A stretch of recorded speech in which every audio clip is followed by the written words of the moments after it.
Plus, where's the danger should Congress fail to repeal Don't Ask, Don't Tell? We'll hear from a decorated officer who says he was booted from the military because he's gay. And we'll take it behind the day's political headlines. It's all next on Face to Face. This is Face to Face with John Ralston. Pleasure to be here, John. Thank you. And when we come back, we will use the occasion of the House voting to repeal Don't Ask, Don't Tell to get some local perspectives from a man, a highly decorated officer who was kicked out of the Army, or the Air Force, for being gay. Back in a moment.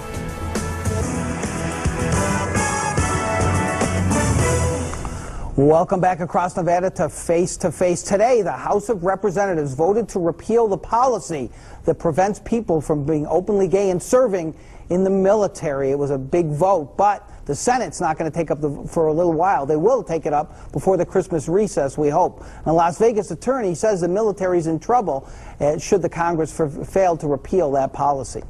John Cereso was discharged from the Air Force in 1990, 3 years before Don't Ask, Don't Tell became policy. He joins us to talk about his experience and what he fears for the military. Appreciate your willingness to come on the program, sir. Thanks for having me. All right, let's talk about your reaction first, since it is just fresh news. When you heard that the House did this, what was your reaction?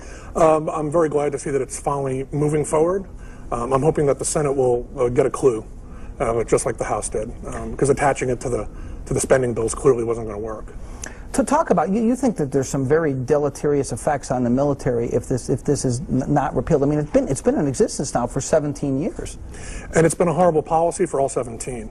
It affects the quality of military readiness. It affects your ability to properly gather intelligence. But more importantly, it affects the individuals who are serving. You know, there have been gay people serving in the military throughout history. And, you know, if you, even accepting the 10% figure that most people do for gay people being in the population, I think that percentage on my experience is higher in the military.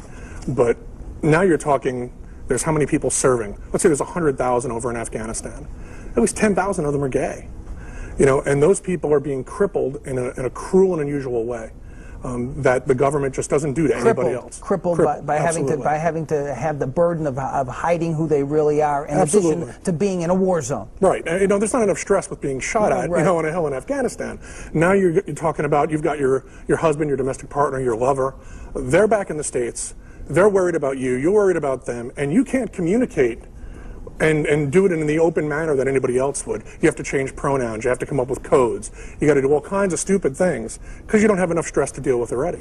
Back in the early 90s, you were a sergeant. Yes. In the Air Force, and there was no policy like that. No, it was essentially you had to answer these questionnaires that asked these very pointed questions. And when you acknowledged that you were gay, I believe, you correct me if I'm wrong, you read your Miranda rights. Oh yes, I was about to take a polygraph for a top secret clearance, and they asked back then 2 questions: are you homosexual or bisexual, and have you ever committed any homosexual or bisexual acts?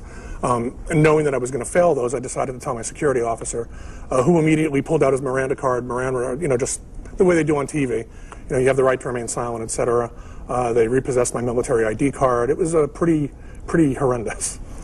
Did you know that was going to happen? I mean, no, I had no clue. What did you think would happen when you came out? It was honestly, it was a pretty selective assignment. I'd been groomed for that, and I was really hopeful that they were just going to let me serve. I was hopeful that they were going to say, "Well, just keep your mouth shut and do your job, and we won't worry about it." In my naivete, this was, you know, some time ago. It was 20 years ago now. You know, I always suspected there could be a problem, and up to being put in jail. I actually went out, and I hadn't come out to my family at this point. So I went home the week before the military found out and told my parents, just in case I was calling them from the base jail to say, hey, I was arrested for this. Let me ask your reaction after you're expelled from the military, essentially. You have to go back into private life, and you watch the progression of events. Mm-hmm. Bill Clinton did not want to sign that compromise. He wanted, but he did. He was a pragmatist, is what he said at the time, and signed this policy. What was your reaction in 1993 when it was passed? It was difficult. You know, I like President Clinton, and I think he gave up a lot of political capital in trying to push an issue that, frankly, he campaigned on. He said he was going to allow gays to serve when he campaigned. So as most of the candidates for office since then. And yet it astounds me that to this day we're still arguing about this policy, despite the fact that a candidate has said, you elect me, I'm going to do this. Well, we elect him, and Now Congress says, oh, no, we can't do that. That's just ludicrous to me. You don't blame President Obama, who promised during his campaign it was time to end this, that he hasn't gotten it done? I'm disappointed that he hasn't gotten it done, but it's not just up to him. You know, Congress has to pass the law. They've got to do what they've got to do to repeal this, and they're just not doing it. What gets me is the just political infighting. They use this as a hot potato, and they forget that there are real people attached to this. If you look at the way these candidates go, yes, we're going to repeal. Then it's, we'll repeal when the military says we can do this and it won't harm readiness. Well, they've come out and done that now. The military service chiefs, by and large, and I'm paraphrasing, have said that the time has come, let's get rid of this anachronistic policy. We've surveyed the military members to see if this was okay. Now, that's pretty unprecedented. We don't do that. The military is, here's your orders, go carry them out. So for us to sit here and say 70% of the military, which was, I believe, the figure in the study that just came out, says that they don't mind gay people serving. All they care about is can they do their job. I mean, if you're sitting in a foxhole or you're in Afghanistan on a mountain somewhere, you don't care about the guy who's piloting the drone, you know, whether he's sleeping with a man or a woman. You care that he's going to be able to save your life. You don't find it possible at all that it could be disruptive to the military? Because No. that is the main argument. It's bogus. Completely bogus. It was bogus 20 years ago when I was in. I can tell you that when I came out, and I was in the military before I really accepted who I was, when I came out, I went to a fairly large gay bar in Columbia, South Carolina, and I walked in and it was all military. There were 3 military bases within about an hour and a half. And it was all military personnel. And I saw more people from my unit there than I saw at work on an average day. So saying that it's just disruptive is ridiculous.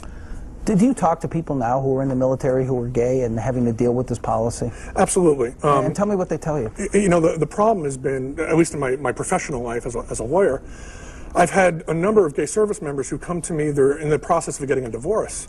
They've you know, come to the conclusion, by and large young kids, and they've come to the conclusion that they're gay or they're lesbian, and they are already married. They got married when they were 18, you know, they might have kids.